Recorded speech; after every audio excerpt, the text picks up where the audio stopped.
በስመ አብ ወወልድ ወመንፈስ ቅዱስ አሐዱ አምላክ። መጋቢት 19 በዚህች ዕለት የሐዋርያ ቅዱስ ጳውሎስ ደቀ መዝሙር አርስጥቦሎስ ሐዋርያ አረፈ።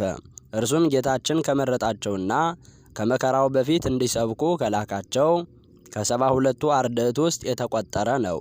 በ50ኛው ቀን በዓልም መንፈስ ቅዱስ በላዩ በወረደ ጊዜ ከሐዋርያት ጋር ጸጋንና ኃይልን ተመልቶ ሕይወት በሚገኝበት በወንጌል ትምህርት ሐዋርያትን ተከትሎ በመሄድ አገለገላቸው። ብዙዎችንም ወደ ድህነት መንገድ መልሶ የክብር ባለቤት ወደሆነ ወደ ጌታችን ኢየሱስ ክርስቶስ ሃይማኖት አስገባቸው። የክርስትና ጥምቀትንም አጥምቆ የአምላክን ሕግና ትእዛዝ ከማስጠበቁ የተነሳ ነፍሳቸውን አዳነ። አባቶቻችን ሐዋርያትም ይህንን ቅዱስ አብራጣቢያስ በሚባል አገር ላይ ኤጲስቆጶስነት ሾሙት። ወደ እርሷም ሂዶ በውስጧ ወንጌልን ሰበከ። ብዙዎችንም በቀናች ሃይማኖት እግዚአብሔርን ወደ ማወቅ መለሳቸው። በፊታቸውም ድንቆች ተአምራትን በማድረግ በሃይማኖት አጸናቸው። ነገር ግን ከአይሁድና ከዮናናውያን ብዙ መከራ ደረሰበት። ብዙ ጊዜም ወደ ፈራጆች አደባባይ ወስደው በድንጋይ ወገሩት። ጌታችንም ከመከራ ሁሉ ጠብቆ አዳነው። መልካም ተጋድሎንም በፈጸመ ጊዜ በሰላም በፍቅር አረፈ። እነሆ ለሮሜ ሰዎች በጻፈው መልእክቱ ሐዋርያ ጳውሎስ አስታውሶታል። በጸሎቱ የምትገኝ በረከቱ ከእኛ ጋር ለዘላለም ይሁን አሜን። ሰባቱ ቅዱሳን ሰማዕታት። በዚህችም ቀን ደግሞ የሰባቱ ሰማዕታት መታሰቢያቸው ሆነ። እነርሱም የግብፅ ሰው እለእስክንድሮስና እስክንድሮስ፣ ከጋዛ መንደር አጋቤዎስ፣ ከቡንጥስ ከተማ ኒሞላስ፣ ከጠርላብስ ዲዮናስዮስ፣ ሮሜሎስና ተላሴዎስ ከግብፅ አውራጃዎች የሆኑ ናቸው። እነርሱም በመንፈሳዊ ፍቅር ጸንተው ስለ ሃይማኖት ምስክሮች ሊሆኑ ተስማሙ። በፍልስጤም ውስጥ ወዳለው ቄሳርያ ደርሰው በመኮንኑ ፊት ቆሙ። በከሃዲው ዲዮቅልጥያኖስ ዘመን በክብር ባለቤት በጌታችን ኢየሱስ ክርስቶስ ማመናቸውን ገለጡ። መኮንኑም በጽኑ ስቃይ አሰቃይቶ ገደላቸው። የሰማዕትነትንም አክሊል በመንግሥተ ሰማያት ተቀበሉ። በረከታቸው ከእኛ ጋር ለዘላለም ትኑር አሜን። ቅዱስ አስከናፍር። በዚህችም ቀን ደግሞ ቅዱስ አስከናፍርና የሚስቱ ማርታ የልጆቹ አርቃዲዎስና ዮሐንስ የእረፍታቸው መታሰቢያ ሆነ። ይህም አስከናፍር ብዙ ገንዘብ ያለው ባለጠጋ ነው። ለእግዚአብሔር ሕግ የሚጠነቀቅ ነበረ። ልጆቹንም መንፈሳዊ ምክርና ተግሳጽ በማስተማር አሳደጋቸው። ባደጉም ጊዜ የጥበብንና የተግሳጽን ትምህርት እንዲማሩ ታይሩት ወደምትባል አገር ሰደዳቸውና ትምህርታቸውን በፈጸሙ ጊዜ ሊድራቸውና በሰርጋቸው ደስ ሊለው ሽቶ ያመጣቸው ዘንድ ላከ። በመርከብም ሆነው ሲመጡ ማዕበል ተነስቶ መርከቡ ተሰበረ። እግዚአብሔርም ከስጥመት አድኖ በየብስ አወጣቸው። ዮሐንስ የተባለውን በአንድ ቦታ ማዕበሉ አውጥቶ ጣለው። ዮሐንስንም ተስፋ በቆረጠ ጊዜ ወደ ቅዱሳን ገዳም ሂዶ መነኮሰ። ስለ ወንድሙ ስለ አርቃዲዎስም እንደ ሞተ ተጠራጥሮ በጸሎት በጾም በስግደትም ስጋውን አደከመ። አርቃዲዎስም ወደ ዮርዳኖስ ገዳም ገብቶ ከአንድ ቅዱስ አረጋዊ ሰው ዘንድ መንኩሶ እየተጋደለ 3 ዓመት ኖረ።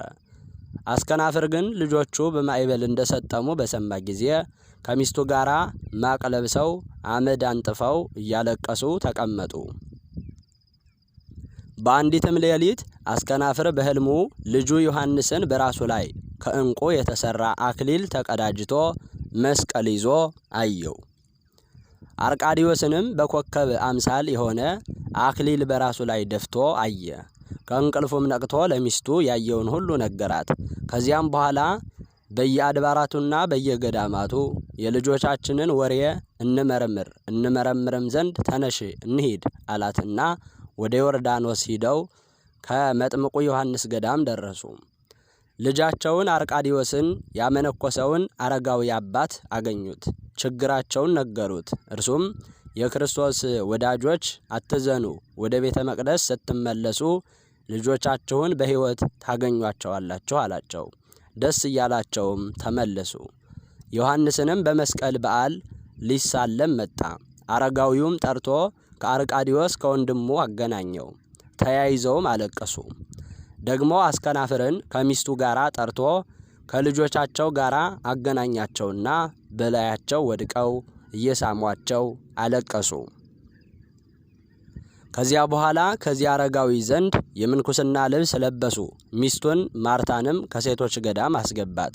አገልጋዮችንም ነፃ አውጥቶ አሰናበተ። ገንዘቡንም ለድሆችና ለችግረኞች በተነ።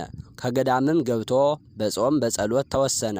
እንዲሁም የተባረኩ ልጆቹ በገድል በትሩፋት የተጠመዱ ሆነው ኖሩ። ጌታችንንም ደስ አሰኙት። በፍቅር በአንድነትም አረፉ።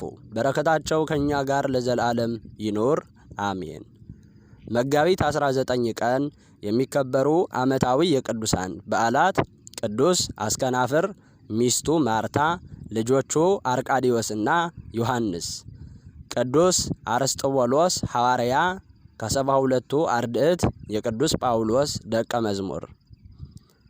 7ቱ ቅዱሳን ሰማዕታት ከተለያየ ቦታ ተሰብስበው በክርስቶስ ስም የሞቱ። ወርሃዊ በዓላት ቅዱስ ገብርኤል ሊቀ መላእክት፣ ቅዱስ ኤስድሮስ ሰማዕት፣ አቡነ አብየ እግዚእ ጻድቅ፣ አቡነ ስነ ኢየሱስ፣ አቡነ ዮሴፍ ብርሃነ ዓለም።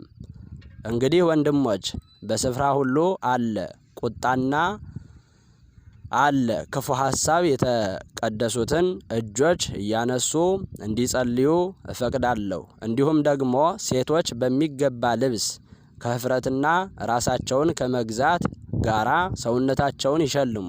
እግዚአብሔርን እንፈራለን ለሚሉት ሴቶች እንደሚገባ መልካም በማድረግ እንጂ በሽሩባና በወርቅ ወይም በእንቁ ወይም ዋጋው እጅግ በከበረ ልብስ አይሸለሙ።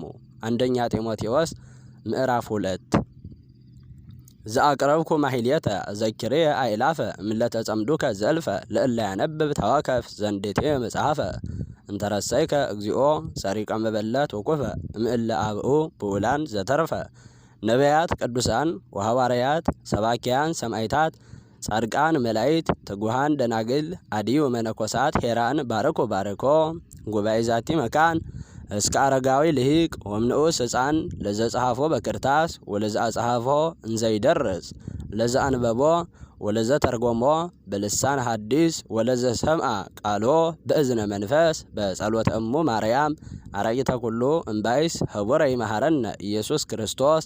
ጌታ ሆይ ከብልጽግናቸው ብዛት የተነሳ ብዙ መባ ካገቡት ይልቅ የድሃይቱን አነስተኛ መባ እንደተቀበልህ ለሁል ጊዜ የሚያገለግሉህ አእላፍ መላእክትን እያሰብካቸው በችግሬ ጊዜ የማቀርብልህን ምስጋና ተቀበል።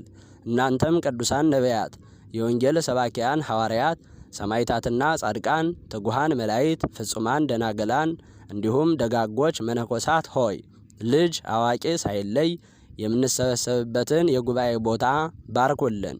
ይህንን መጽሐፍ ወረቀት አዘጋጅቶ ብራና ደምጦ የጻፈውን ያጻፈውን ከግዕዝ ወደ አማርኛ የተረጎመውን ቃል ንባቡን በእርጋታ መንፈስና በተመስጦ ሕሊና ያዳመጠውን በደለኛን ሁሉ የምታስምር የጌታ እናቱ በማርያም ጸሎት ኢየሱስ ክርስቶስ በአንድነት ይማረን፣ አሜን። ይማረን።